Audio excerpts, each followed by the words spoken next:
So we had talked about, I'll just brief what we were talking before that. We were talking about learning experiences of the students. So from where the students can get different kind of experiences besides the teacher, besides the experiences of the teacher. So we have already discussed that we can invite some people to our school, to our organization, like the people working in different sectors could be invited to give a brief talk, so that the students could have their experiences. They should know, they will be able to know what are the what do doctors suggest them, if there are certain social workers, some NGOs are in the nearby society, you can call them also. Some kind of fine arts teacher, some sports people, you can call them also. Some pollution from people from, as it has been mentioned here, public relation department, pollution department, eco club, etc. So depending on the subject and depending on the experience you want to give to your children, you can call different agencies and different people who have certain experiences, certain experiences, so that they can talk to the students, they can talk to the people, they can talk to the students of the organization. Then secondly, how from where we can do this is, we can make a visit to different places. The students could be taken to different places. Many a times yearly we generally take student to picnic or to a tour. In spite of that, we can also take our students to some places to visit. Like if you're teaching history, so the teacher can take the students to some historical places.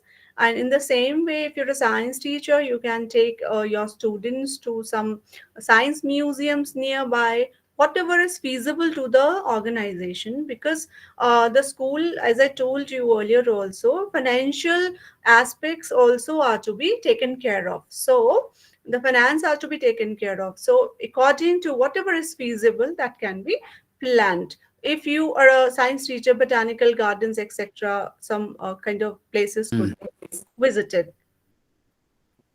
Okay. So, in the same way, we were talking about use of ICT. ICT can also be of very importance, and we can make use of ICT in various forms. Like through ICT, also people can get connected to your school. Like if you feel that the people are not able to come to your organization, you have some kind of restrictions regarding finances also, or some other problems are there, so you can connect them through ICT. Besides that, ICT can play a very important role in your management of the records, attendance records, etc. And you can have a quick view within a second if you are a well knower of ICT. And now, why school? The role of school head is very important, as we are talking about school leadership and management.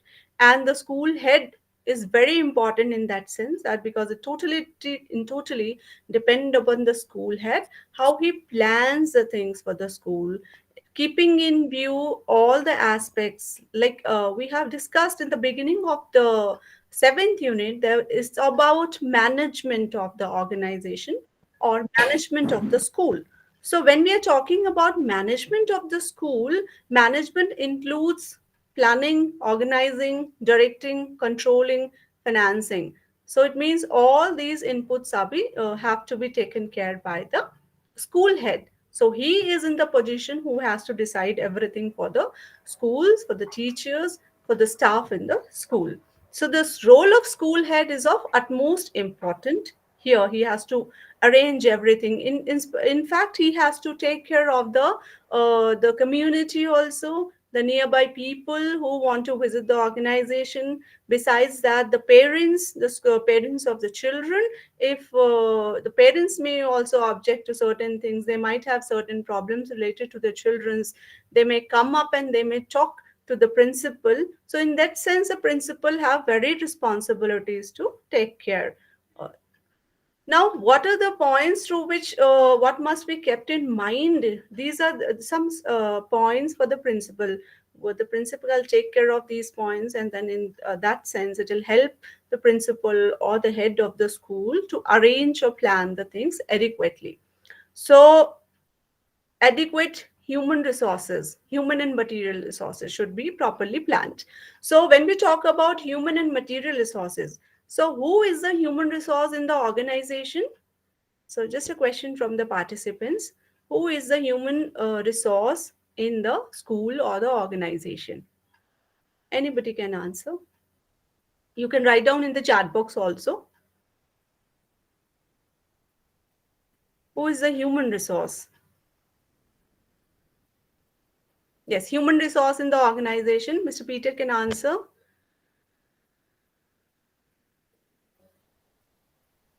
if you wish to. Okay, let me tell you. So, human resources are basically those resources which are related with the human beings. So, an organization only works when there are teachers, when there is a principal, when there are some students in the school, when there is a staff in the school. All these people constitute of human resources in the organization. And second thing is material resources. So material resources is also required, though that must be planned appropriately. Like what are the material resources? The furniture is a material resource, the building is a material resource, toilets, water facilities in the school, garden facility in the school, chalk, blackboard, or any kind of ICT aid. All these are material resources which are required to run a school. So these must be planned adequately in order to run a school appropriately by the school head. The second important thing is school calendar. So, the school calendar is basically a plan of activities, what will be conducted in the school for the whole year, or generally for a whole year.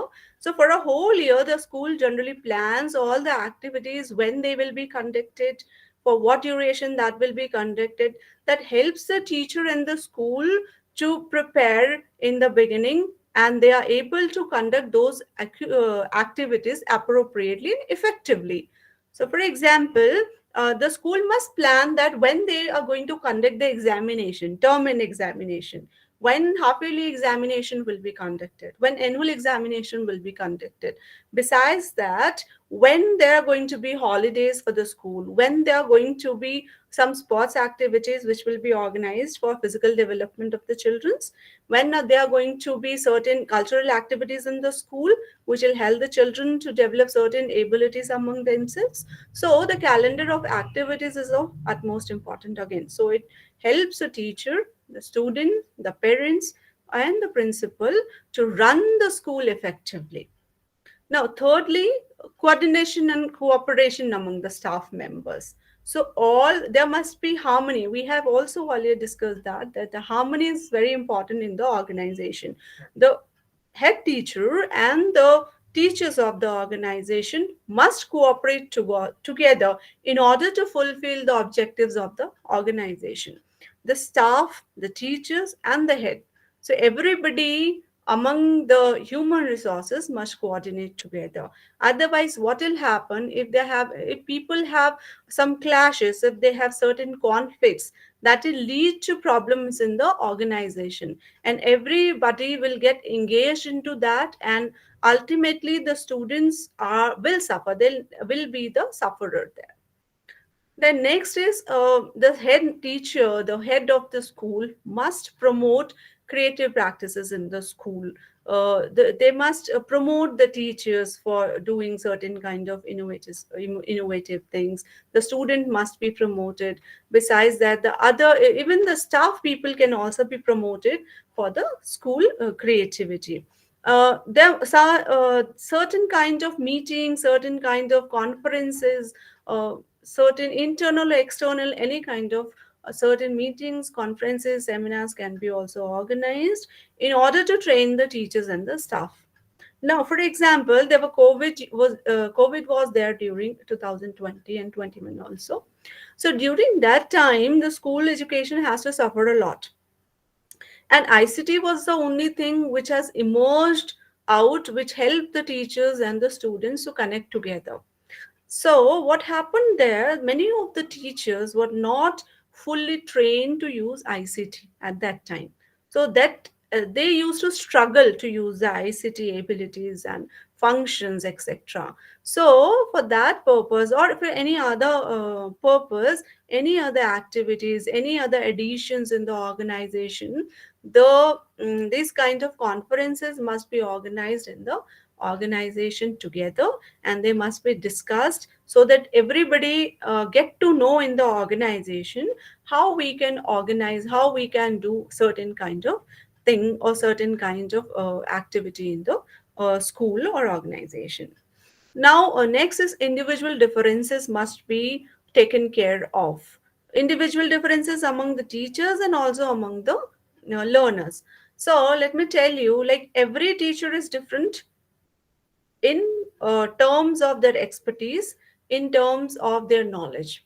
Now, some teacher might be good at managing the thing, some teacher might be good at creating some new innovative things, some teacher might be good at some other activities. So that must be taken care by the head if he want or she wants to run the school effectively and appropriately. Only that work must be allotted to a person who is capable of doing that particular thing. So the expertise of the teachers must be taken care of, and with that, the learners also. That is equally applicable to the students also. So if the teachers are allotting some kind of work to the students, so their abilities must be thought over by the teacher. The teacher must think over the abilities of the student. The teacher must not give such activities, such work to the students who will not be in a position to do that particular thing. Now, next, assigning duties, keeping that we have already discussed, so according to the expertise, according to the qualification, and workload. Workload is another thing, that the person must not be loaded with too much of work, because that will affect his efficiency and effectiveness in the organization. So, workload must be distributed equally among all the teachers and staff. Now, the head teacher, we're talking about the head teacher here, because the head teacher must know all these points in order to run the school effectively, amicably, in harmony. So how the head teacher can develop a democratic attitude by talking to the teachers, by talking to the staff, by conducting meetings in the organization, by helping the teachers and the staff, by guiding them from time to time. So these are the things which must be a head teacher must do in his organization. One more thing which have been mentioned is morning assemblies. So you have seen that morning assemblies, in generally what happens in morning assemblies in the school, the students generally talk about the news, they have a prayer, they go for the prayer, and certain other activities are conducted. And certain stories are also being in some schools, this is a practice, certain stories are being told in the schools. So even the principal can create a kind of attitude whereby certain activities could be promoted, which will help all the school to develop those activities. And with that, monitoring, the last part of the management is controlling and evaluating, following up the things. So monitoring of the various programs, so whatever activities are being conducted inside the school, even in the classroom or outside the classroom, they must be monitored and they must be followed up by the principal. It is a duty of the head of the school. We have discussed that the encouragement by the head of the school, encouragement by the principal of the school, and the other thing was like if the school is having, like every school, generally every organization take a note of the financial aspects also. So they cannot just use the funds abruptly, they have to take care of the funds. So the teacher must be managed and encouraged to use certain equipments, to use some kind of aids which do not require a lot of money. So that must can also be done in some school. Collaboration with the nearby schools, colleges, this is very important. You can just look at this also, that if the school is having not having an appropriate laboratory or a library, if there is not there, or any other thing which the school wants, but there are certain financial curbs. So what should the school do? The school can head to the community, the school can head to the nearby schools, they can collaborate with them. This is a very good example how that can be conducted. And teachers, or the if the equipment could be brought in the school, well and good. Otherwise, the students could be taken to that particular school and college. A seminar could be organized there also, and the students will be in a position to make use of that particular equipment or that particular facility from the nearby universities, colleges, schools, community, etc. So that will be a very interesting thing which the head teacher can do. Then this we have already discussed, that the resources of the community can also be taken care of. So these are the things, by making keeping in mind all these points, the head of the school can plan and manage the things in a better way for the school. Now, skills needed for organizing the learning experiences. What are the skills, basic abilities and skills for the head? We're talking about the head of that school, or head principal of the school, who is planning and managing everything for the school. So, what are the basic things which are to be required? We'll discuss them one by one. So, every school and every subject has their certain objectives which are to be fulfilled. Every organization had a set of objectives which are to be fulfilled. So keeping in mind those objectives, the learning experiences need to be planned by the head of the department. Very first thing. Then keeping in need the needs of the students. What do the students want at that particular age or in that particular class? That must be kept in mind. What is the priority of this? Suppose, for example, your school have a generator, a huge generator is there. Now the school head wants to buy a inverter again one inverter, then one more inverter, but there's no need of all these things there. So, what must be done according to the needs of the people? What is the requirement? What are the priority of the pupils or the students? That must be taken care of. The very first thing is identifying them, and then second is making use of the understanding what are the needs, and then using that in planning and organizing the things for the students. What kind of personnel can be selected? So, select suitable persons.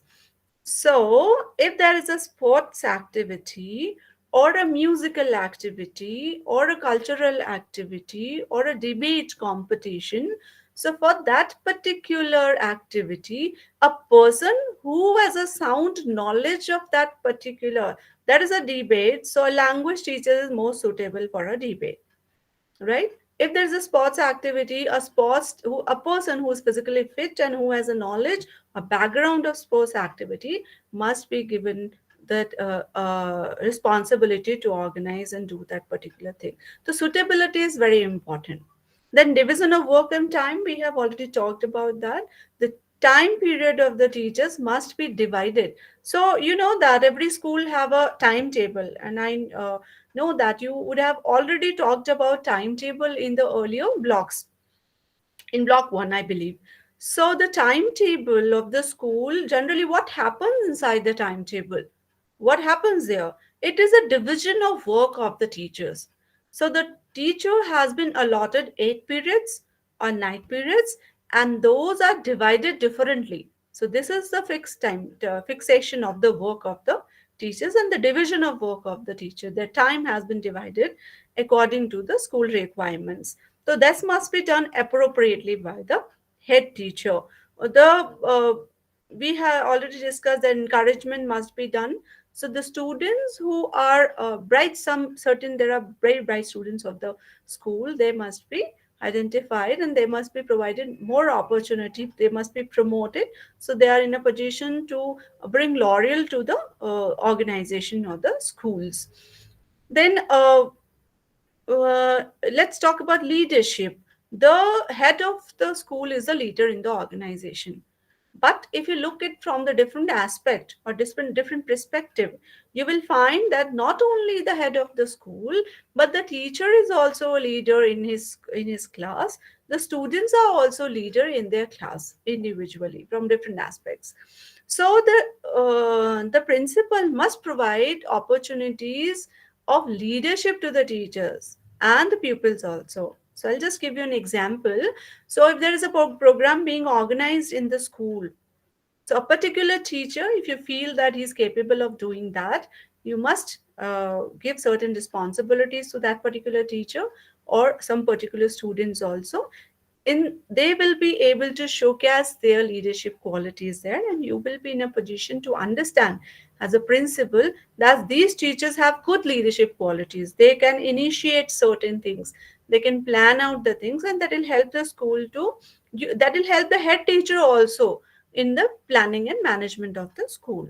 Then monitoring of the plans, or even the progress of the school, that's also very important.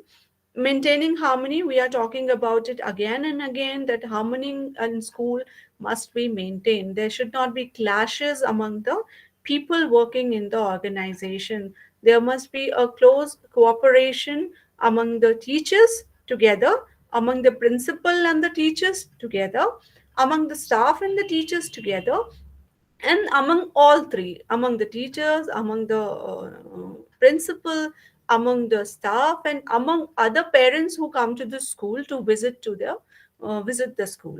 Even the students are a part of that. So that must be like the harmony must be maintained in the school.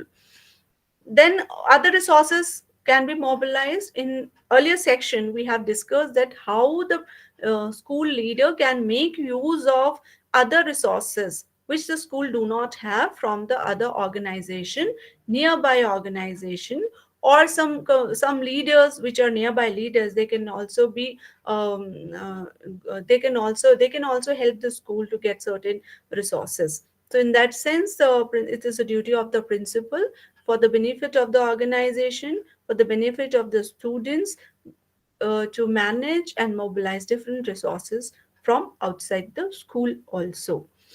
Then the head teacher must have, it has been observed, and the researchers say this thing, that many a times people who do not have managerial qualities they are in a position of a principal or a head, or of a head of the or any organization.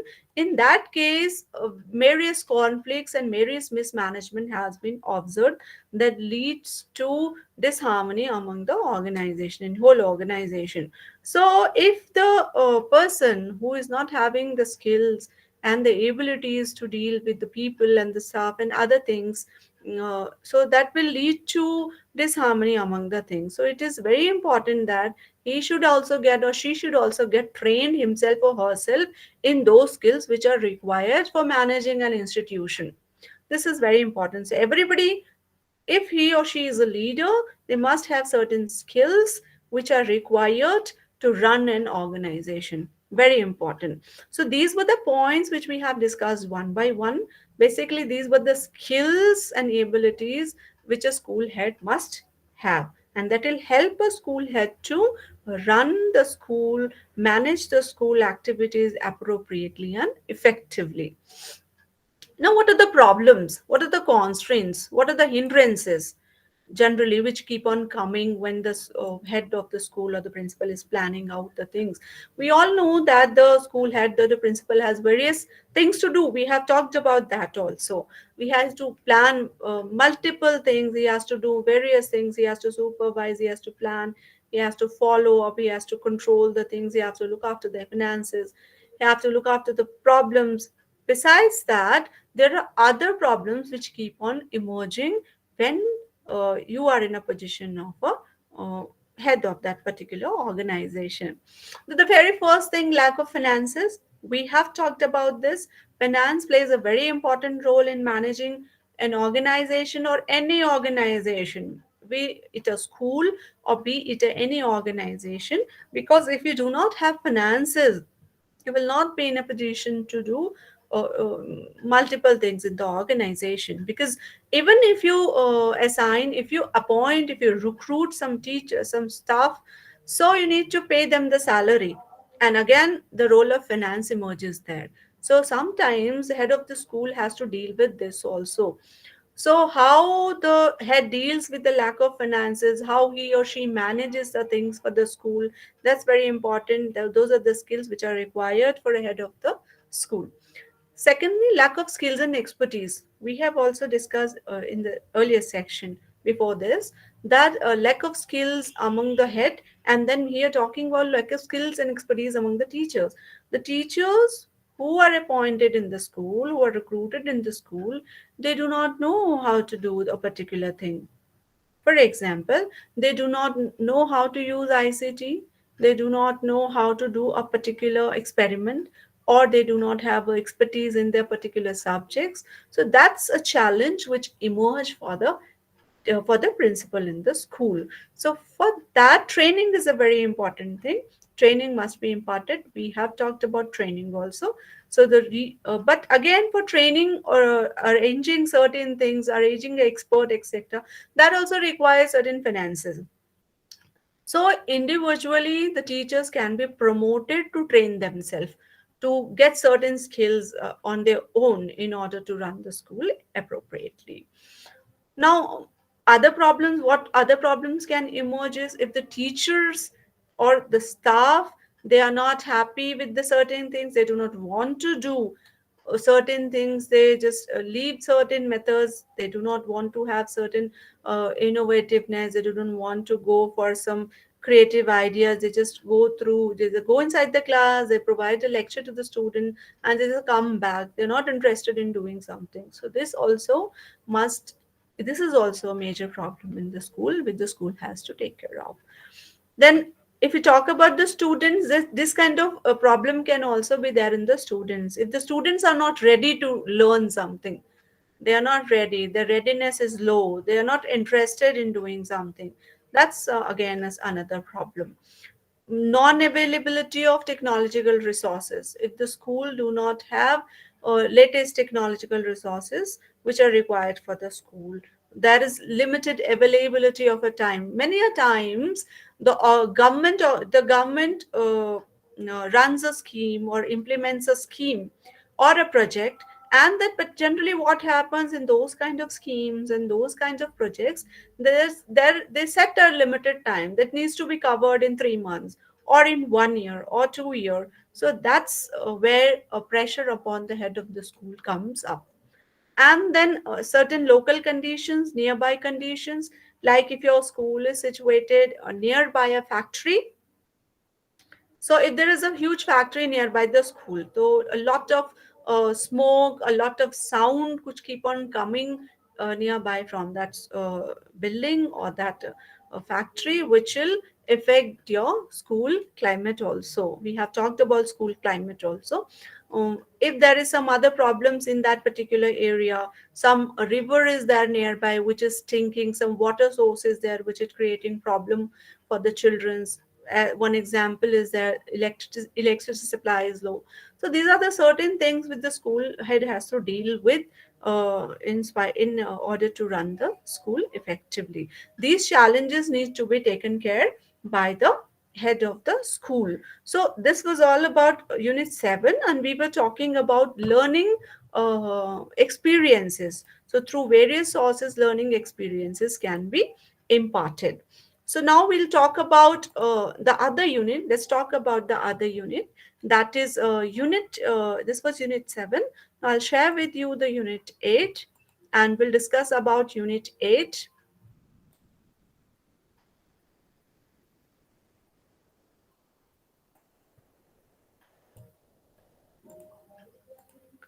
Okay. So I hope it is visible to all of you. Yes. Are you able to see the screen? Yes. Yes, ma. Okay, thank you so much. So now let's come to the other unit. It's a very important unit. It's not that other units are not important, but it is very important because it talks about evaluation system. It is the end. At the end, generally, what happens? We had talked about the learning experiences. So in the beginning, the teacher is supposed to provide learning experiences to the students, and then after providing those learning experiences at the end of a session or in during the half year or at the end of a term, generally we conduct evaluation exercises, and on the basis of those evaluation, generally the schools, what the school do, the students are promoted to the next grade or next classes. So we are going to talk about evaluation and different forms, how we can develop a test, what are the requirements of a good test, etc. in this session. So let's start from measurement and evaluation.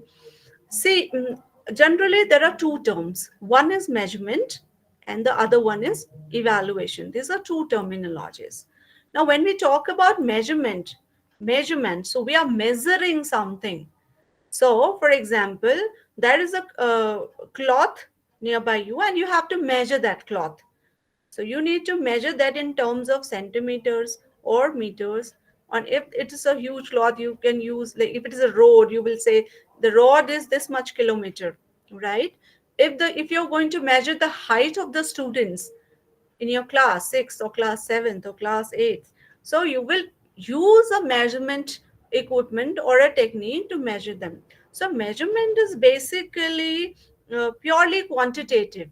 It tells you things in numbers. You make use of certain numbers. So generally we assign certain numericals, some numericals or numerals to particular trait or abilities, even a person or a student. You can provide some kind of number like 60 marks, 70 marks, 20 marks, so in terms of number. But what happens when we talk about evaluation? Evaluation includes measurement. Evaluation is little broader, more broader than measurement. So what happens when we are conducting an examination in the school?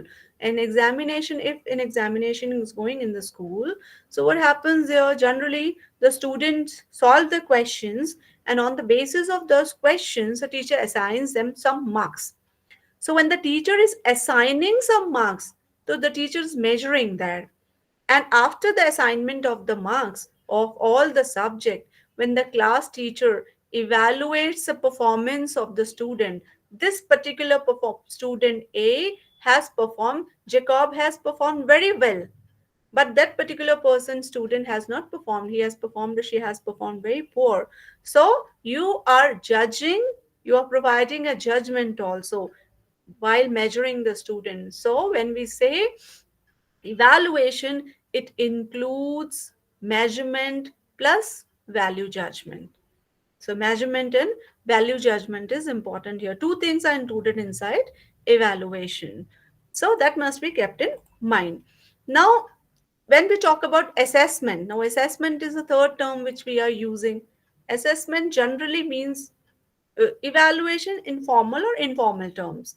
So whenever we say, like for example, teacher A is assessing something, so he may assess the child while he is observing the particular child inside the classroom. The teacher is sitting inside the classroom, the children are also inside the classroom, a class is going on, and while the teacher is teaching, the teacher is observing all the students, like who is paying attention and who is not paying attention, which particular child is busy in doing certain naughty things, which particular child is not focusing on what is being taught. So the teacher is generally estimating every time.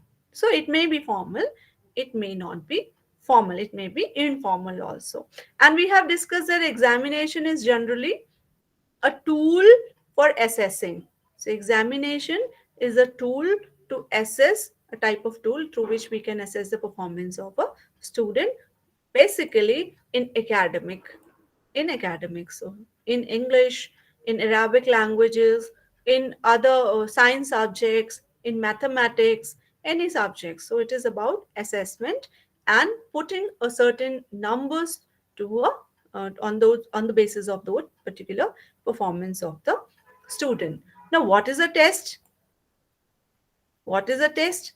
Test is generally again a kind of device, a kind of tool through which we can attain certain information about the student. Now, if you are a teacher of mathematics and you're teaching mathematics and you have told your students that next week I'm going to take your test, it's not an examination, but it is a test. So next week we'll discuss this particular topic, and I'll take your test. Now what happens next week? You give them some question, on the basis of that they provide certain answers. So on the basis of those answers which you have obtained from the info from the students, you will devise, you will arrange, you will plan further in the class. So you can know that if the children has understood that particular topic or not. So on the basis of that, if you feel that maximum children in the class are not able to understand, what could be done? You can reteach that particular thing by different methods and techniques inside the classroom. So test can be written test can be an oral test, it could be group, it could be individual.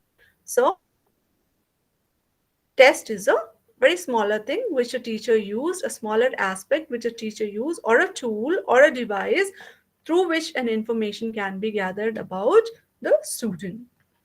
Now let's talk about evaluation a little more, and let's move ahead in some other aspects also. As we have discussed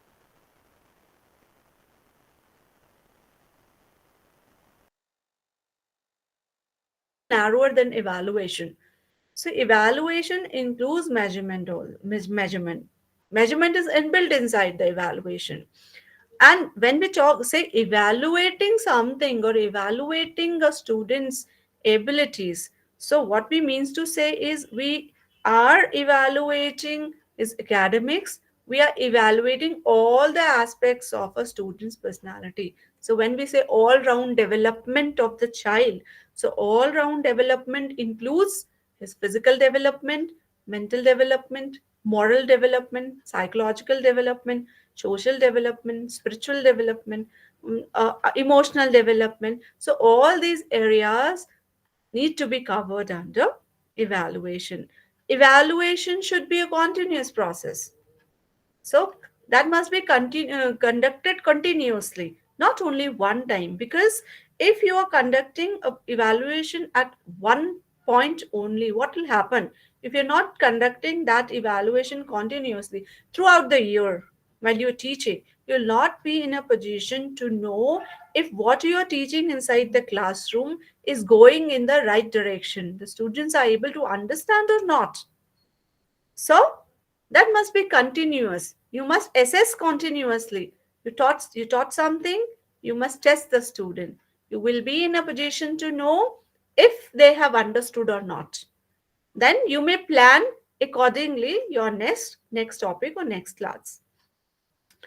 Now all things are like you we know we always say that objectives are generally set at the beginning, and learning experiences what happens, we can plan out the things. Learning experiences are where do learning experiences take place?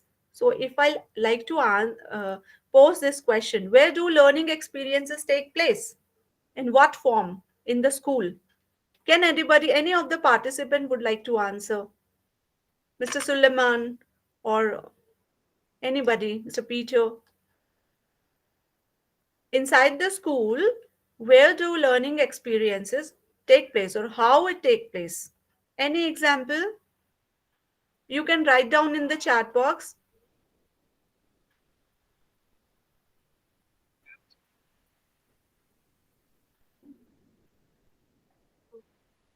Mr. Mohammed, in the school, how learning experiences? Yeah. Yes, ma'am, please.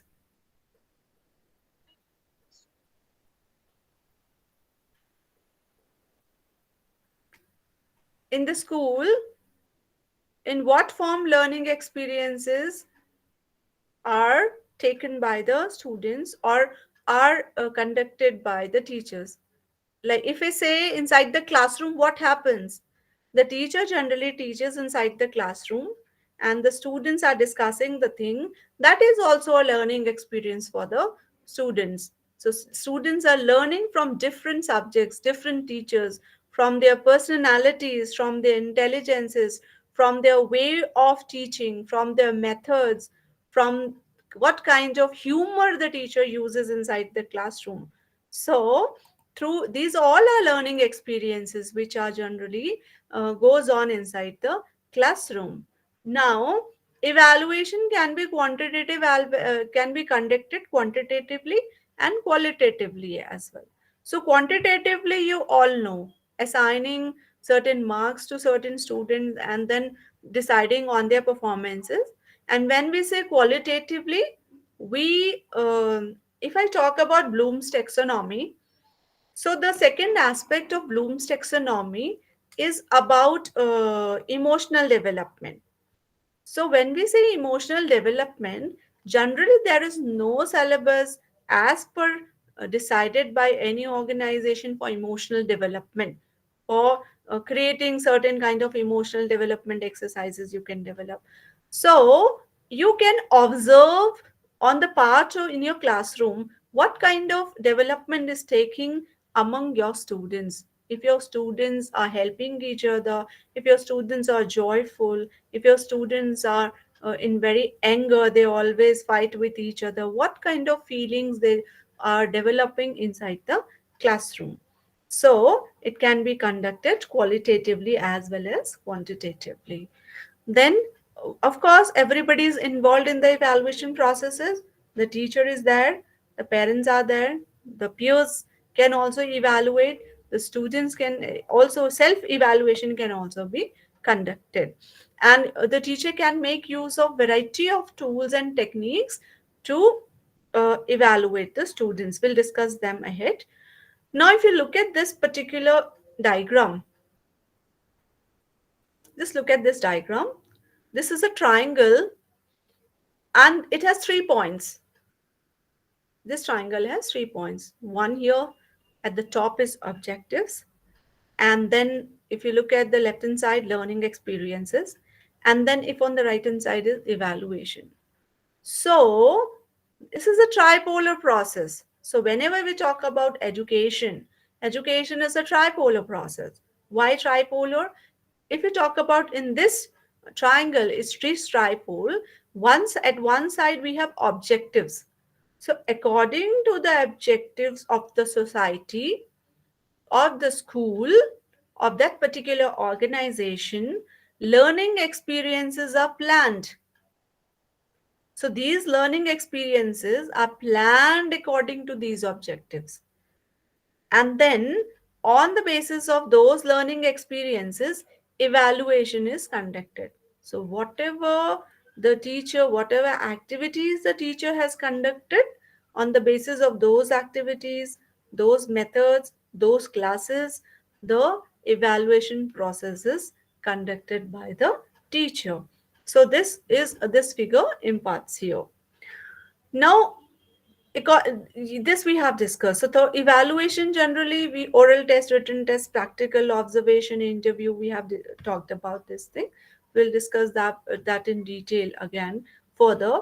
Now this tripolar process is very important for the head of the school or head of the department, because he has to take care that the objectives of the school are met or not. Objectives are to be met always, and then the designing and planning and managing those learning experiences in again a very arduous task. Why? Because the school head is not planning those experiences for one class. There will be 1 to 12 classes. There could be classes from nursery to 12. There could be classes from nursery to 6 or 8. So planning for every class and then following up, looking after those all things is very it's a very hectic process. It's not so easy to plan all those things and organize all those things, like for different subjects. And again, every class has different subjects, every teacher has different requirement, every subject has different requirement. So on the basis of those requirements, the school head needs to take care of this particular tripolar process. Then how evaluation process will be conducted, what are the different tools through which evaluation process can be conducted, that's need to be taken care of. Now, what is the purpose and functions of evaluation? Why evaluation is conducted? What is the objective of evaluation? Right? So let's discuss them. Assessment of abilities. So, why do we evaluate? We evaluate to know the abilities of our student. Excuse me. So how are students, if our student has certain abilities, develop certain abilities in a particular subject, like in mathematics, how the student is doing in mathematics, how the student is doing in an English subject, how the student is doing in Arabic classes, how the student is doing in science classes. So what are his achievement in terms of examination? Like if you talk about the independent examination board, so we have an you have an independent examination board. So what criteria has been set by that particular board? So, assessment of the abilities of the student. What kind of abilities our student possess in different subjects at different age group, according to the classes also. Then second one is diagnosing the weaknesses, the problems of the children. It's very important for a teacher to know where do the student fall back. So it must be known what are the problems the students are having.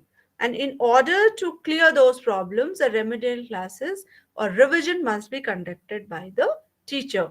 Or if he thinks that the student is having a particular kind of any kind of problem in a particular subject, and that can be besides the subject also, academics also. So the teacher must help that particular thing. So evaluation is conducted for diagnosis also. So if the teacher do not conduct evaluation, the student will not be able to know what are the problems of our students. And then students will suffer for those problems. And if they go to higher classes, there all those topics, all these areas will always be a hurdle for them. Then third is guidance. We evaluate the students because on the basis of that evaluation, on the basis of those results, the teacher will be in a position to guide the students in a better way. Like if the students is performing very well in mathematics, so you can help the children or help that particular child. You can tell him or you can guide him that yes, you are doing very good in mathematics. That particular child could go to some mathematic olympiad, or the particular child could be plan a career in some courses which are mathematics related or science related or a language related. So in that sense the students can also be guided. Then for grading, marking certain grade to the students, evaluation is conducted. So how the students, basically we are categorizing the performances. The performances of the students are basically placed into certain grades. The student is A, he got a A grade, and he got a B grade, he got a C grade or a D or E grade. So the criteria is basically being decided here. Then selection, evaluation is done for selection. Like many of the schools, some good schools, they conduct certain tests for their schools. Many schools are very good, and what happens that they have a good reputation, and generally those schools, they have many number of participants want to attend that school, and they have limited seats there. So what they do is they conduct a test. Even the schools or universities and colleges also do that. So they conduct those tests, and on the basis of those tests, the students are selected for a particular course or a particular class. So evaluation is done for selection also. Next is prediction. So for prediction, like you can predict and you can plan on the basis of that particular evaluation, that what we can do, what kind of course we can do, what kind of in which particular course we are going to have a better career, better success, better things. So in this sense, you can predict in prediction of the future. Generally we say predicting what we're talking about the future here. So accordingly, we can, there are 6 points here, and on the basis, this is basically the purpose and functions of evaluation, why evaluation is conducted, and again for promoting the students also it is conducted. So promoting the students to the higher classes also. Now, this section talks about defects of evaluation system. What are the areas which needs to be taken care of in evaluation system? So one thing is there that we talk about objectivity and purposes. So many times examination system is reforms in examination have been many a time recommended from many organization commissions and committees also. So one of the main defect is objectivity. So examination many a times lacks objectivity. So this is a major drawback here. There's more of a subjectivity is there. So in that sense, you can say one person and the other person. You cannot compare both the performances of both the persons there. So when we are making use of objective type test, for that, if since we are making use of objective type test, we could say if the child, if the student has marked a right answer, if other student has also marked the right answer, they'll only get 1 mark or 2 mark for equally marks can be given to both the students. But in other kind of text besides objective type of test, more of subjectivity is there. So that's one thing. Then second is more of the examination are based on the rote learning, you can say. So generally student keep on learning, keep on focusing on just keep on cramming all those things, and it's totally based on those things. So many times it has been observed by the committees, and they have recommended that with external assessment, written examination, oral examination also must be conducted. Other forms of examination must be conducted in order to remove the subjectivity and in order to promote the interest and creativity or the depth of understanding of the students. Then any kind of examination, it doesn't test the whole course. That's one of the important thing, because generally the examination is conducted for 1 hour, 2 hour or 3 hour, and in that particular 1, 2 or 3 hour, there are certain question, fixed question, like 5 questions, 6 questions, 7 question, 8 question, which is to be completed by the student, and those 7 questions do not cover the whole content for which examination has been set. That's one again the important thing. Now, again, one more thing, no credit for regularity of work, participation, discussion. But nowadays, generally in the schools and in many organizations, co-curricular activities are also form a very important aspect of the school evaluation system. So there, generally grades are awarded for if the student is punctual, if the student is regular, if they are actively engaged in the activities. So this was one of the defect earlier. Now, if you look at the examination are found unreliable, especially for this we have discussed, like the subjective type questions.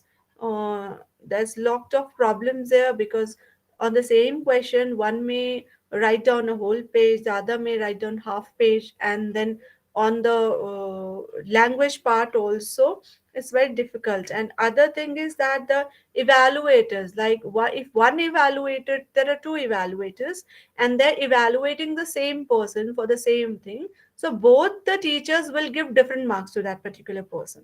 So this is one, again, one of the important point which must be important for the examination system to be taken care of. Now this is very important again, characteristics of a good test. What is a good test?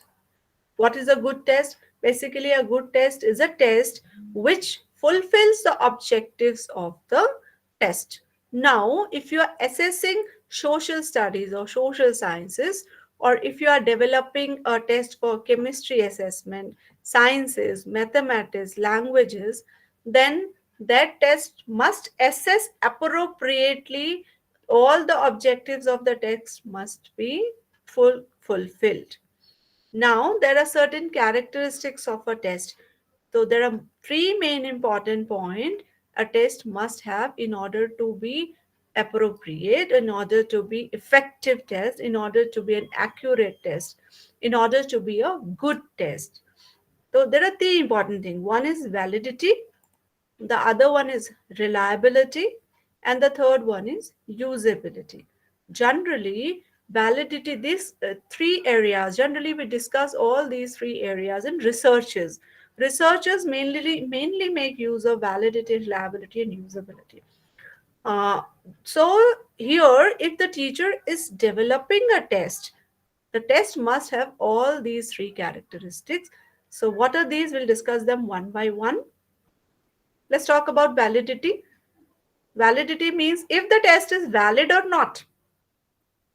So valid means if the test is measuring only that thing for which you have prepared that particular test. Now, if you have prepared a test to measure intelligence of a student, you want to know how intelligent a student is. So the test must measure intelligence only. It means that all the questions, all the things inside that particular points inside that particular test must be related and must be connected to intelligence only.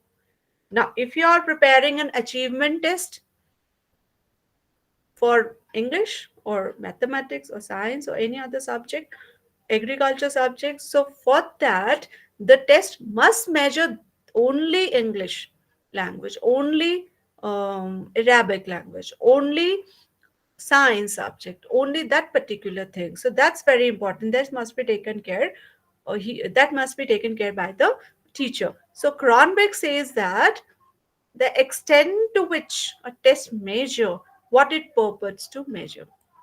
It means that for what the test has been prepared, for what the test has been prepared, that must measure that particular thing only, not other thing besides that. So here, what this we have discussed, like for achievement test also. Now what here is, there are two types, there are multiple types of validity, not only two types, multiple types of validities are there. So some we are discussing here. One is predictive validity, right, which is generally used, so prediction of success of an individual in future in accordance with the criterion of a test. Generally certain criteria are set. So criteria, I'll tell you how much. For example, there is a question paper of 100 marks, and the teacher of science has set a criteria uh, that if a child possesses 50 marks, he is competent in that particular topic or that particular subject. So that the 50% marks or that particular grade is a criteria there, right? So prediction, when we are saying predictive validity, it talks about future. Is related with the future of an individual. So this is one kind of validity. Now the other thing is content validity. Content validity is related with the content of that test. So whatever, like if you are assessing um any mathematics, let's take mathematics, so you have prepared certain questions. In that you need to prepare that questions. So for that test, those questions, the language of those questions, it must not be ambiguous, they must be properly framed, there must not be any problem with the questions, etc. So the content which you have given to the students in that particular test decides the content validity of that test. Any test, maybe achievement test or maybe any other test, maybe certain psychological test. You might be aware of many psychological tests, like there are tests for testing the intelligence of the people, there are tests for measuring the personality, different kind of personalities of the students. They're very helpful for the students. There are many tests to assess the adjustment, emotional intelligence, spiritual intelligence. Many type of tests, psychological tests are there, standardized tests are there. Teachers can also use those also for knowing the emotional, how emotionally intelligent the student is, what is the IQ of our student, what kind of personality do our students possess. So that can be known by making use of those tests. Now second important characteristic is reliability. One was validity and the second one is reliability. So reliable, so if we say if this particular thing or that particular person is reliable, so reliable means consistency here, accuracy. We're talking about accuracy of that information, accuracy of what the test is being prepared for. So, consistency of the test. Reliability means consistency of the test. So, for example, if you have prepared a test and you conduct that particular test, administer that test on one time, and then second again you conduct that test on students. So, their scores must be, there must be consistency among the scores of the students. So, that's what reliability is about. So it's you can when you are preparing your question paper, so vague wording we have discussed. Lots of questions should not be there, there should be limited question. Then what kind of instructions the teacher has given, what kind of marking system is there, etc., generally affect the reliability of the test. What must be taken care of when you are preparing a test? Length of the test. The test must not be too lengthy. It must not have many questions. And then it must not have few questions. It must be, the test must be appropriate in length. Then language should be very clear. Instructions should be very clear. Like if the student has to write in words, how many words? If there is a, how many marks will be given for those subjective question, that must be very clear. If it is a multiple type of question, then how many distractors are you given? There are four distractors, three distractors, how many distractors? And that must be taken care that if you are developing those distractors, those must be clearly related with each other, right? It should not be like three distractors are same and one is totally different, and the student is able to understand from looking at the content that this will be the answer. So the distractors must be closely related. Generally the true false questions must be avoided because it has more chances of guess, so student can guess more here. More items of more difficulty, so it must be avoided. In the, there must be mostly maximum questions should be of moderate difficulty, and a few questions should be of low difficulty, easy questions, and few questions should be of.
Please wait for 5 minutes.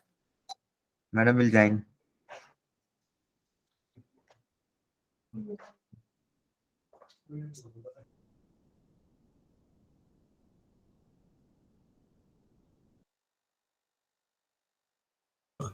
Hello, students. There's some problem at the end of the counselor, so she'll be joining within a minute. So please wait. Okay, sir.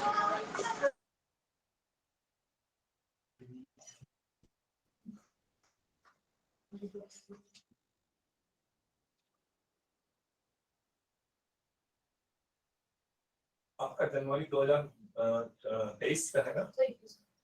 किसका तो है 30 का है। हाँ तो 30 अभी का है। Issue करो। हाँ?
Yes, I hope you are able to hear me.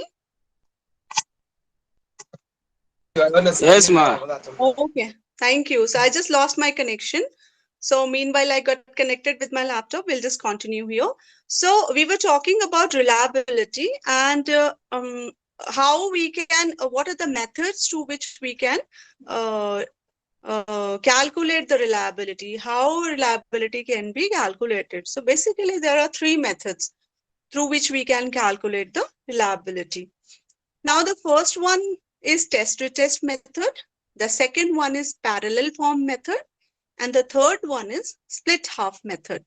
So in test-retest method, what do we do? How basically these are statistical methods. We have to make use of statistics in order to test the reliability of the test. Now, when we are talking about test-retest method, what happens here is test and retest. There are two things which we are talking about. So we have to prepare a set of questions in our test, and then we have to conduct that particular test on a group of students. And after some time, after a gap of any time, you have to re-conduct that particular test. So what happens then? You have two scores. One score when you conducted the test in the beginning on the first group, and then again when you conducted the test on the second group. So you need to correlate. You have to make use of correlation. Correlation between, you have to correlate the score of both the group, whatever scores you have got there. So through that way, you can test the test. You can make use of Pearson correlation coefficient between the two set of scores. The correlation should be, there should be a good correlation between both of them. Now, the second one is parallel form reliability. So parallel form, it means that two sets will be prepared, an equivalent test, parallel form, right? So two tests will be prepared. So teacher is going to make use of two tests. There will be one test, test one, then test two. So you are going to make administer those tests, both of them, on the same group of people. Again, you will have two scores. Again, you're going to have two scores. And then what you're going to do is, again, there will be two set of tests, two set of scores. Again, a correlation, Pearson coefficient correlation can be used on both the pairs of scores. Then split half method of reliability. In split half, what do? We make a test, only one test. For example, there are 30 questions. So you are supposed to make 60 questions. So you will divide that particular test into two parts, part A and part B. So there are going to be two parts in the same form. This is called split half. You have splitted that particular question into two parts. So two parts, and then what you're going to do is you're going to administer that test on the students. Again, you will have two sets of scores. First part A, and then on part B, you will have two sets of scores. Again, you can use correlation coefficient among that. Pearson coefficient correlation you can make use of. Then you can make use of Spearman-Brown proficiency formula, which is being provided in the test material also. You can just go through the test material. Then Kudus and Richardson method is there. Cronbach alpha formula is there. So you can make use of those formulas there. Then third part was usability. Usability, feasibility, how practical the test is, how practical whatever test you have prepared. For example, if you have prepared a long test, it's a very long test, so it will take lot of time, and students will also be pissed off with all these things. They do not want to go for such a long test. They want a test which could be completed in a not a very long period of time, and a test which is easy to administer easily, not very complication are there in the test. A test in which no more money is like involved, no money is involved, less money is involved, less time is involved, less construction abilities are involved. So those are the things which in which usability, feasibility, practicability is involved. So basically, there are three things which we have talked about. Good test. A good test, how to assess it is a good test. So there are three characteristics: validity, reliability, and usability. For validity, there are certain methods. For reliability, we have talked about three methods. And then there are certain statistics which could be applied to calculate the reliability of the test. Then there are evaluation techniques. What are the different tools which could be used to evaluate? Different tools and techniques for evaluation. Uh, for example, generally, there is a question for the participants. How do you evaluate your student in the school? What do you do? What kind of test you conduct? From the participants, please.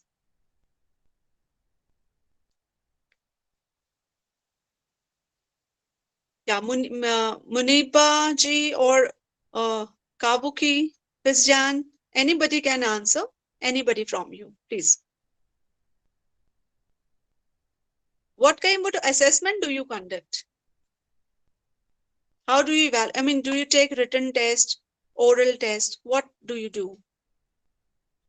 Our kind of assessment is usually a written test where we set the questions for students to go and answer them, mark them in the Oh, list. okay, okay. But So, then during teaching sessions, there are times to we do oral assessment where we try to understand how best they have been able to grasp the knowledge that has been impacted. So that is what.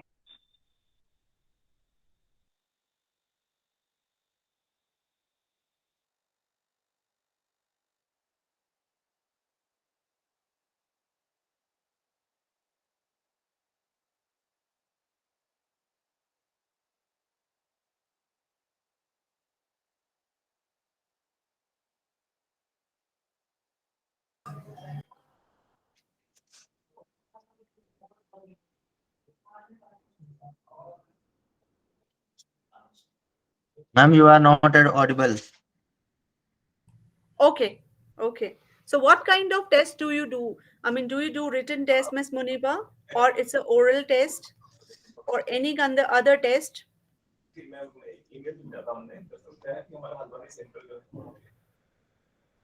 So, any question, any answer from the participants, you can write down on the chat box also if you wish to answer.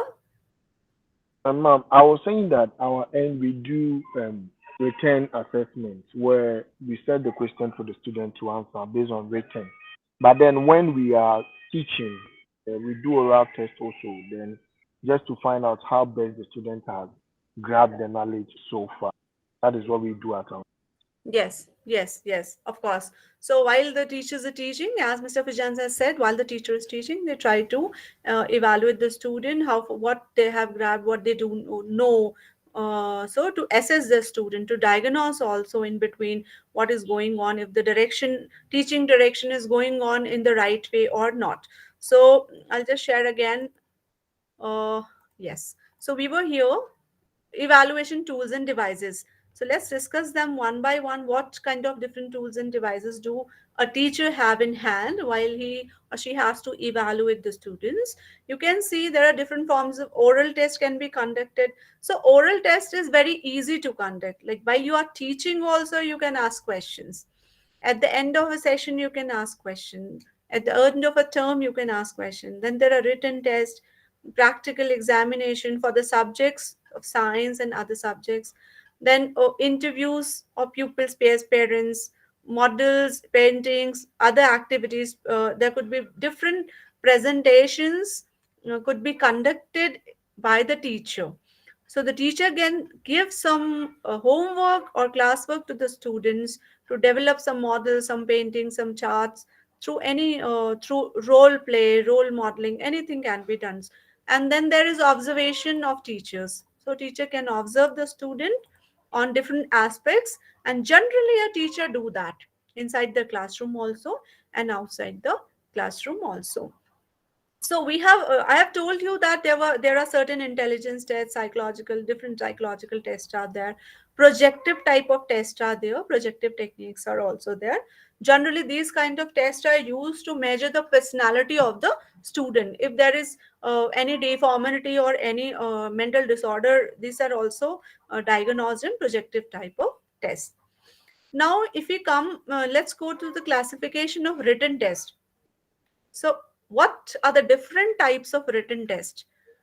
So, generally, there are long answer type questions, there are short answer type questions, and there are objective type questions. So, you can see long answer type questions, they are generally an open ended questions whereby the students are supposed to write down, narrate the answer, describe the things, write down, making use of their language abilities also. So these are long type questions, and generally the for long type questions the marks are more, maybe 6, 7, 8, 9, 10, 12, depends on the nature of question paper decided by the particular board, examination board of the country. Then there are short answer type questions. Again, here the students are supposed to write down in lesser words in compared to the long answer type questions. Then there are objective type questions are there. Objective type questions are very short, one word, match the columns could be there, then one word could be there.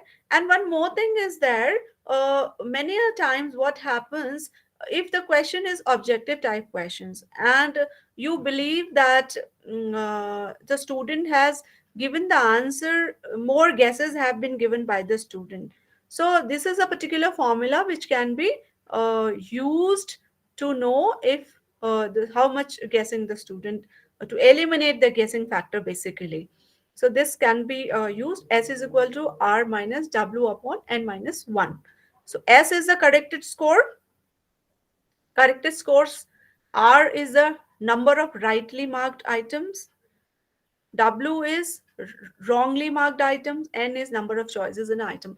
For example, there are 10 questions, all are objective type questions, and every question has four options or four distractors. So, four options are there, and four options. So, what do you do? Number of choices in an item are basically four choices are there. So, for one question, student can answer from the four options which have been provided by the teacher. Then how many questions have been wrongly marked? So accordingly you can remove the guessing factor also, because in true and false questions, these are examples of true and false questions, yes or no questions. And for example, you say the Freedom Park was built by in is built is play located at Lagos. So yes or no, or any other question accordingly. Multiple choice question you can build, and match type questions. These are just a type of questions. Completion type and analogy type of question. Then this is again one important thing: construction of an achievement test. Very important for the teachers to know the construction of an achievement test. Generally, examination are conducted half yearly or yearly or term end. So the teacher needs to prepare a question paper for those examination. So what are the things the teacher need to be taking care of? The very first thing is about how many units, how much content needs to be taken care. For example, if it is an annual examination, all the content will be considered. Now, if it is only examination is monthly exam, so only one unit or two unit will be considered for that exam. Then objectives, weightage of the content. If it is a long unit, more weightage. If it is a short unit, less weightage. Then deciding types, What type of questions? Long type, short type, objective type. How many number of items? 1, 2, 4, 10.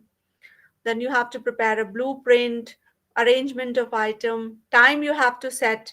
It will be of 2 hours, 1 hour, half an hour. Then preparing the scoring key. If it is an objective type question paper, then which is the right answer? You have to prepare the scoring key. So let's discuss them one by one, deciding on the units and content. This we have talked about, like if it is a yearly exam, then more content. If it is a half yearly exam, the half of the content will be covered.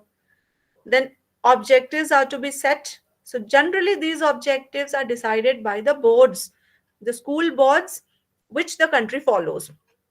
So on the guidelines of those school boards, this pattern is weightage pattern and objective pattern is considered.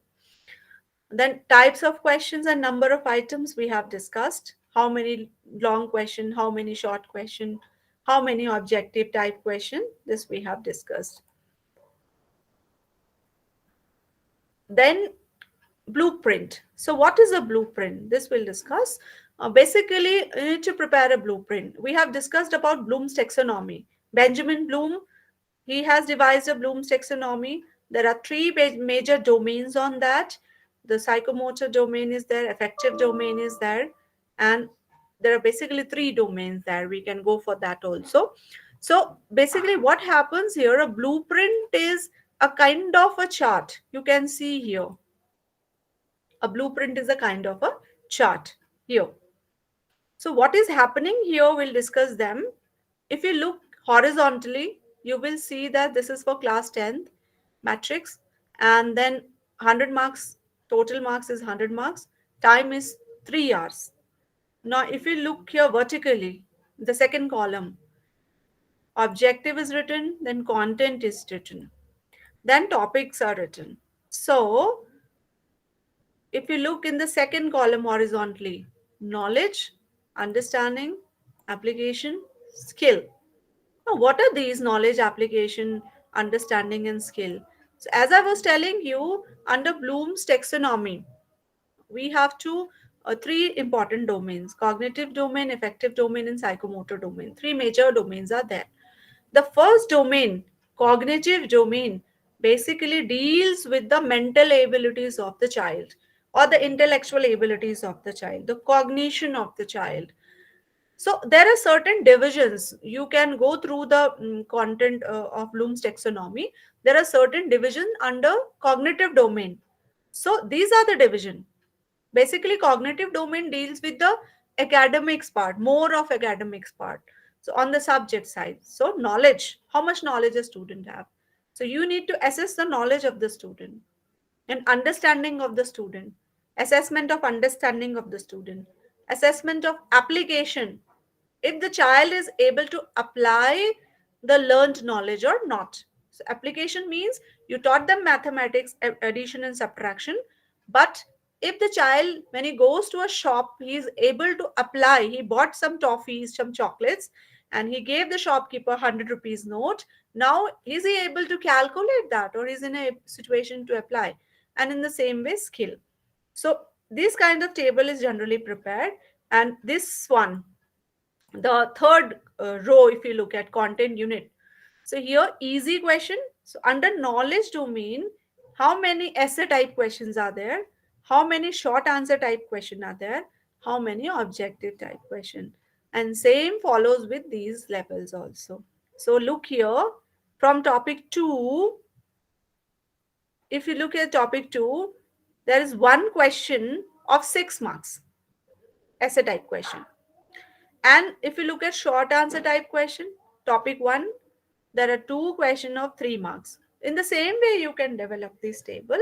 And if you look at the extreme right hand side, total, you will here find out total how many questions. If you look here, total how many questions of how many marks. Total 14 question, 38 marks. Total 11 question of 28 marks. Accordingly, you can develop this kind of blueprint. You just read it. This is a self-study table basically. Now this is how to prepare the test questions. So on the basis of your, as I told you, the board you follow, you can develop the content, the questions can be developed. It must be taken care the difficulty level of the question paper. The whole question paper should not be very difficult. It means the question should be of some question should maximum question should be of moderate difficulty, some question should be of high difficulty, and some question should be of low difficulty. They must be easy. So in this way, the questions can be prepared. Arrangement of items according to the syllabus or according to the guideline given by the board of which the board you are following. Time, again, the time will be given by the board examination or the board you are following, school board you are following, 3 hours question paper or 2 hour or 1 hour. So accordingly, scoring key according to the question paper. Then there are grading system. The other part is some new developments which has taken place is providing grading in place of providing marks. So one thing is there were certain problems of providing certain marks to the students. The problem for this that if a student gets 60 marks, he is a first division. He gets first division. Now, if he got 59 marks, he moves to the second division. So, only a difference of 1% makes him go to a second division. So, these were the problems of generally which this marking system follows.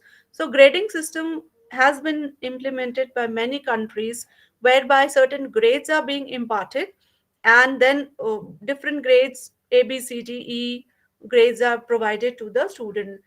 There could be absolute grading, there could be relative grading, there could be grading like if you have provided marks you can categorize those marks on the basis of grade also.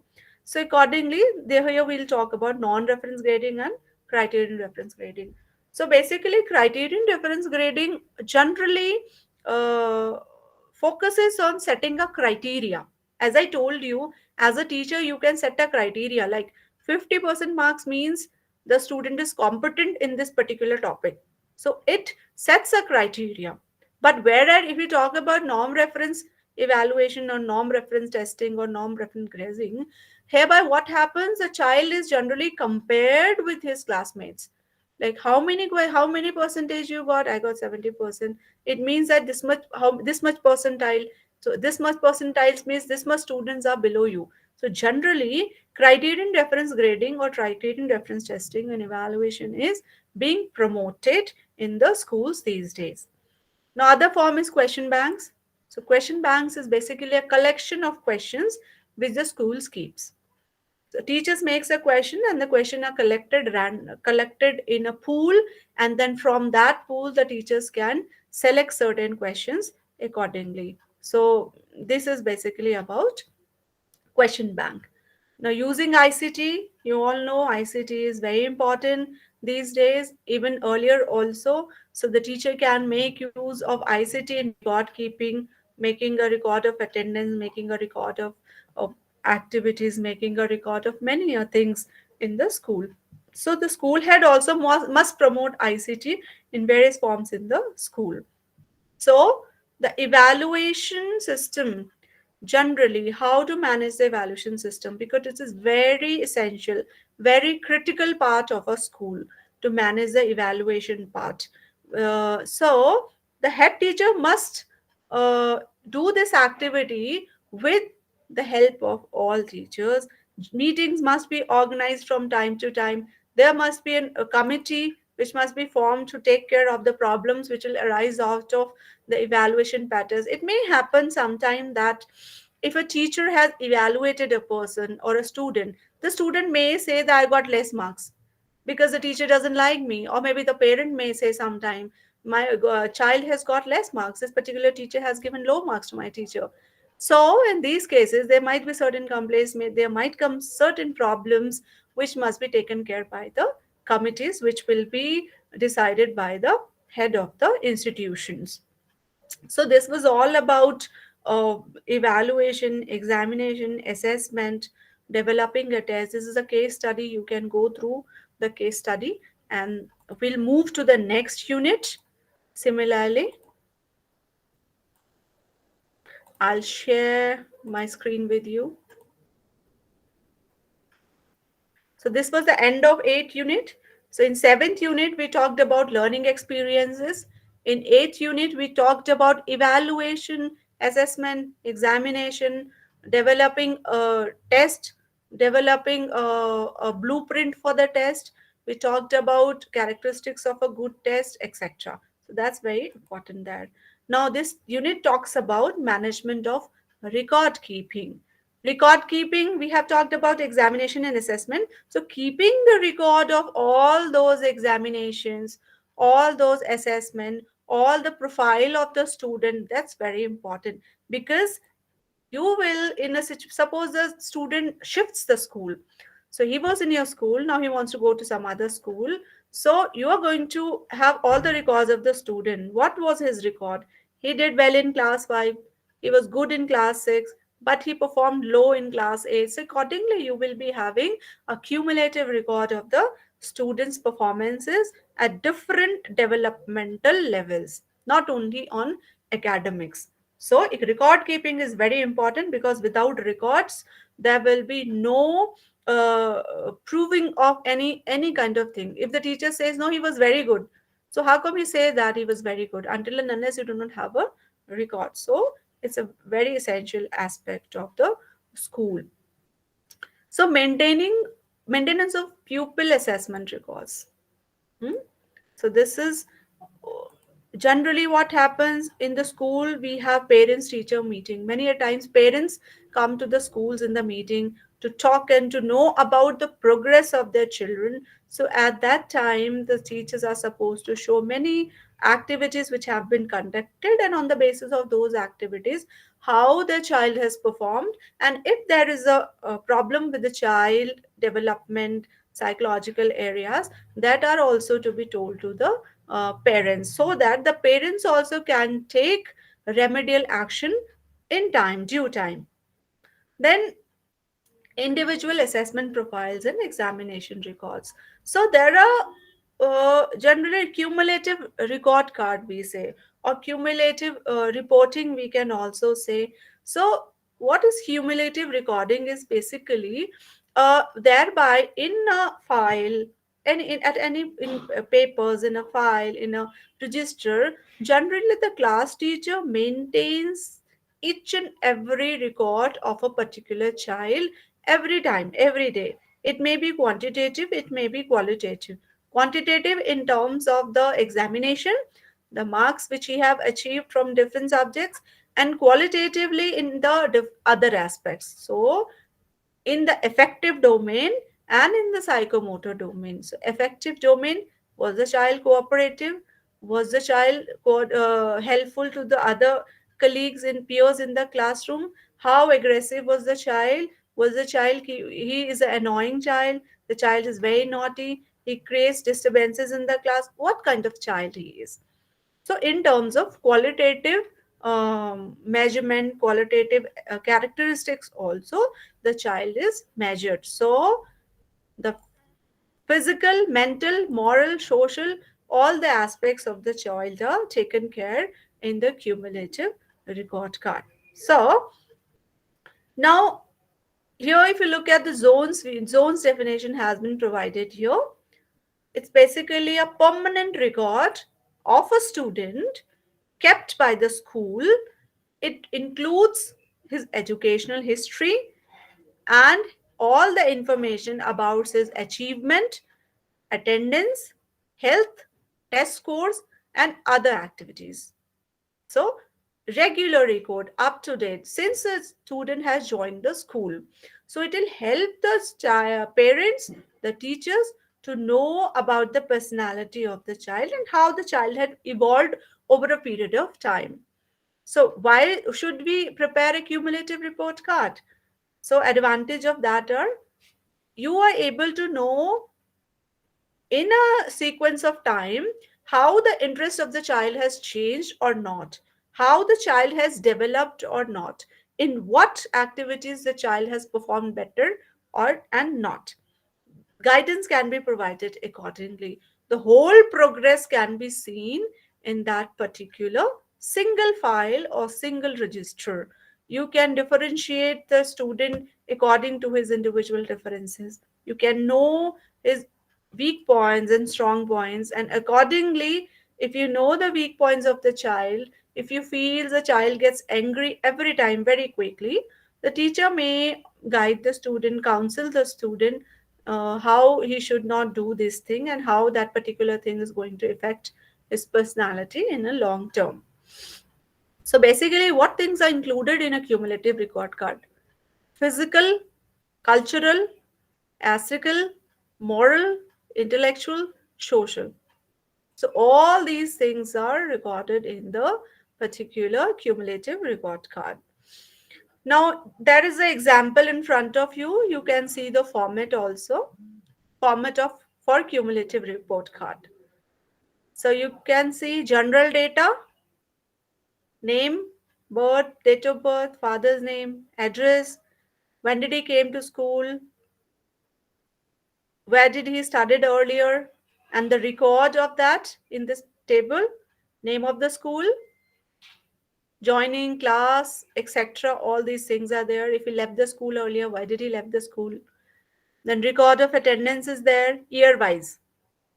Total working days, how many days he was in the school, when did he take leave, all these information will be there in the cumulative report card. And family background, third section, father's occupation, father's qualification, mother's occupation, mother's qualification, economic status, home conditions, position of the pupil in the family. When we are saying position of pupil in the family, in terms of birth order also you can write down, like if there are four members or four children in the family, so in those four children, if the child is the eldest one or if the child is the youngest one, so accordingly also you can write, and psychologically what are the things he is facing there. Like if the child is the eldest one, generally he is to be showered with the responsibilities, and generally in the families it has seen that the youngest child is showered with lots of love in the family.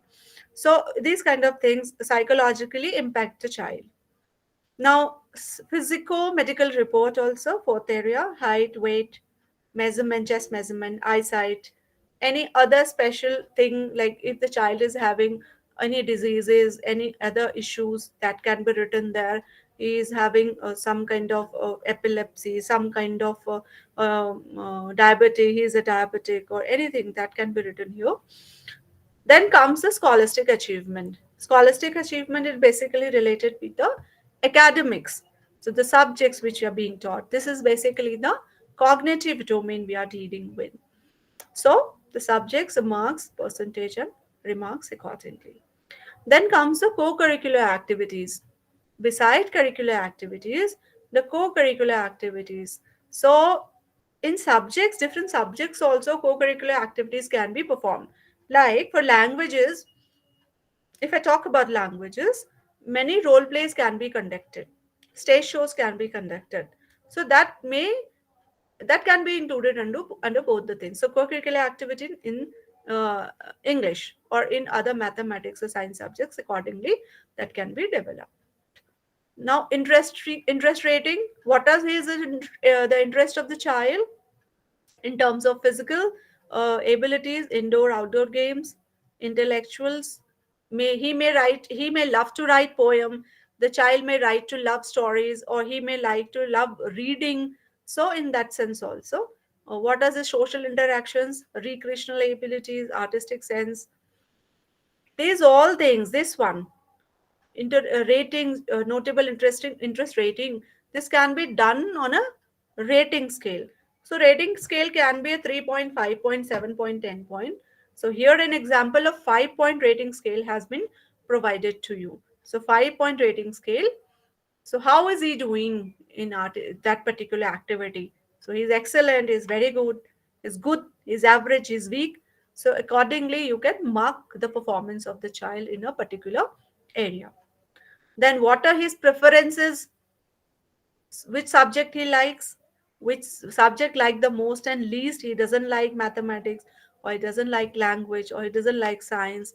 What do you want to do? Vocational preferences. He wants to become a doctor. He wants to become a farmer. He wants to become something else. What is his general attitude? Attitude towards the teachers. Do we respect the teacher? What is his attitude toward his peers? What is the attitude of the child towards the property of the school? If he is like breaking down the chairs, if he breaks down the chair, he breaks down the switchboards, etc. In labs, he breaks down the equipments. So in children, so remarks by the class teacher and the headmaster. So this was basically, I'll just scroll it down up again one more time, and you can see that this was basically a format, a general format for developing a cumulative report card or record card also, we say in terms. You can add certain more things if you like. You want to add certain more things, you can add accordingly. This is not a fixed format, but this is just a flexible thing. You can according to your requirements, you can develop that. So this is basically a how a cumulative record card can be developed. Now, teachers' roles in record keeping. We all know that teacher's role is very important because teacher is the first person who will be observing the students, who will be in direct touch with the student. The subject teachers are generally considered to be very important. They are very significant in keeping the records of the student because it will be the class teacher who will be developing these kind of records for their students. So, one thing, kind of caution for the teachers is it must be filled regularly. Regularity is very important. You must not leave the things that I'll fill it tomorrow, day after tomorrow. What will happen? You will forget certain thing about a student. And the teacher must keep a diary, daily diary kind of thing to note down the records of the students, and later on he can develop or directly post it into his cumulative record register or diary or file. Now, school head's role. School, because we are talking about leadership and management. And so the role of school head comes, and we will discuss how you're going to do things.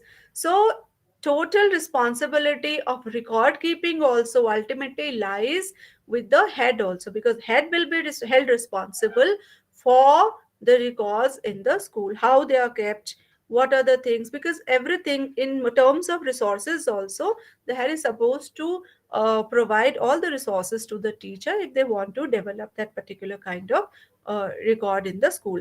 For example, if you talk about cumulative record card, so the head must know the importance of cumulative record card, and then only he will be able to tell his school teachers that to prepare this thing, and this will be of utmost importance.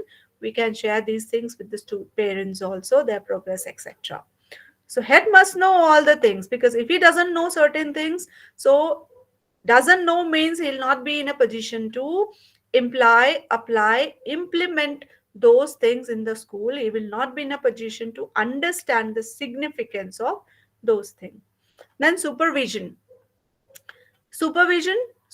can be done by the principal, and it is the duty of the principal to supervise all the things, all the record keeping, all the activities, all the learning experiences which are conducted in the school from time to time. So supervision must be done by the head teacher. Then using records and an effective tool for guidance of people. So of course, why are we keeping record? We are keeping record to analyze the situation of the child. So what is the growth of child? What is his development? In which area he is developing? What are his interests? With what kind of interest he is developing? He's loving mathematics.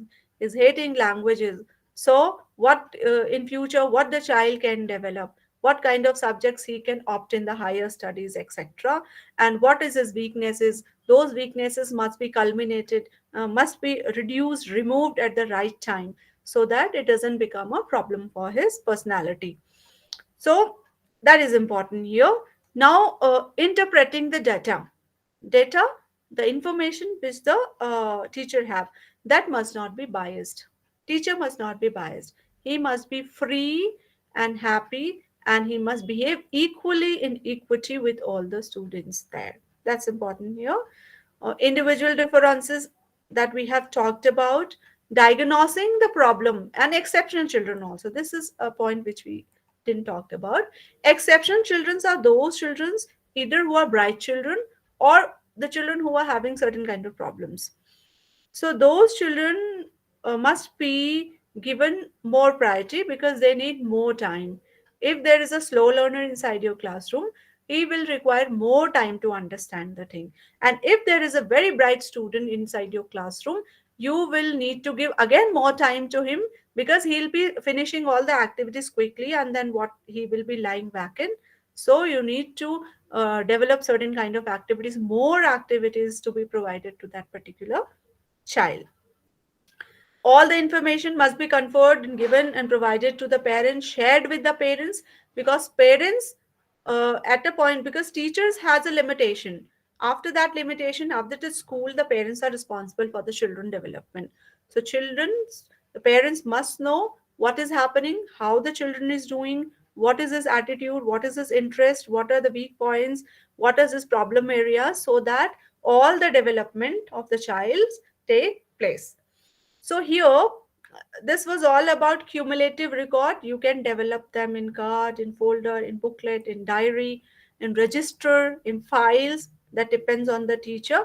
But one thing must be kept in mind, that all the information, whatever the information the teacher gets inside the classroom and outside the classroom, even in the playground also, if the children are playing in the playground, and you see, you observe, you find that two children are quarreling, they're hitting each other, that is again a point which can be mentioned in the record card, that these two, the name under their record card only, these were fighting and they have this kind of aggression. Later on you can see what kind of feelings they develop among themselves, so that that can also be noted.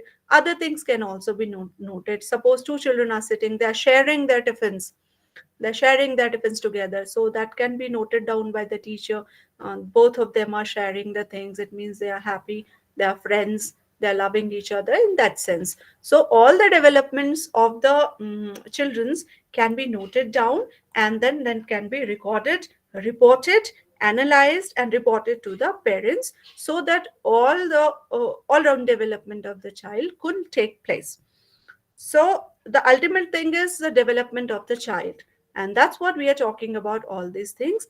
And here we were talking about the role of the head of the institution, head of the organization, in organizing the different material, different resources, managing the things, managing the human resources, planning the thing, organizing the activities, etc. And then examination and evaluation, knowing the weak things of the children, weak points of the children, assessing the children, and counseling and guiding the children from time to time in order to attain the objectives of and fulfill the objectives of your school. So here we complete this particular block 2. And now I would just like to know from the participants if you have any questions, so we can discuss right now. Anything you want to tell, you want to discuss? So we have completed block 2. We had 5 units in this block. In the last session we have discussed 2.5 units, and today also we have discussed 2.5 units. So anything you want to talk about, tell, ask regarding this particular block? Over to you, participants. Yes. Thank you, Ma. My Oh, question thanks. here is Yeah. under cumulative record keeping. You Yeah. state that all the child performance academically co-curricular activities should be stated. So you said we should all his subjects, the ones he is good and the one he is weak, should also be stated. So is it okay for us when stating his subject that he is not performing well? Is it okay for us to state it this way, that he doesn't like mathematics or he doesn't like physical health education? Is this statement okay, or we should put it this way: he is low in so places, or he is weak in so places? That's my question, ma. Okay, okay. So thank you so much for the question. She has placed a wonderful question, as from the teacher must come up, that how we should report the things.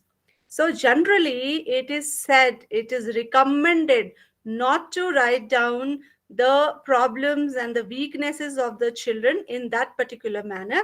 You are not supposed to write that this particular child is weak in this thing. You are supposed to write the child has performed this particular in this particular subject in this way, and he can do better, he can perform better if he tries hard. So in that sense, if we talk about the likeness and dislikeness regarding certain subjects, you can write down the particular child is doing very good in, or he's liking, or he's very interested in mathematics, but he shows less interest in languages. So if certain activities regarding languages, or certain activities regarding languages could be conducted, he may perform better, he may include or increase his interest in languages also. So any other question? Generally we do Thank not you, ma. make use of negative kind of connotations for the students, like weak, slow. So we are supposed, as a teacher, we are supposed to write certain, make use of certain kind of words which do not feel make we do not want to make the students feel low. We want to promote them, we want to encourage them. So kind of words we must use must be in that sense only. Is it okay for I- you? Okay, ma. Motivational words Yes. are the ones Yes. that. Thank you, ma. Yes. Thank you. So any other thing, any other question from other participants?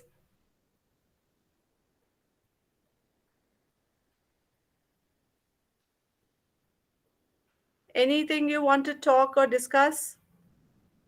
Mr. Raymond Daco, Mr. Fizjan, anything?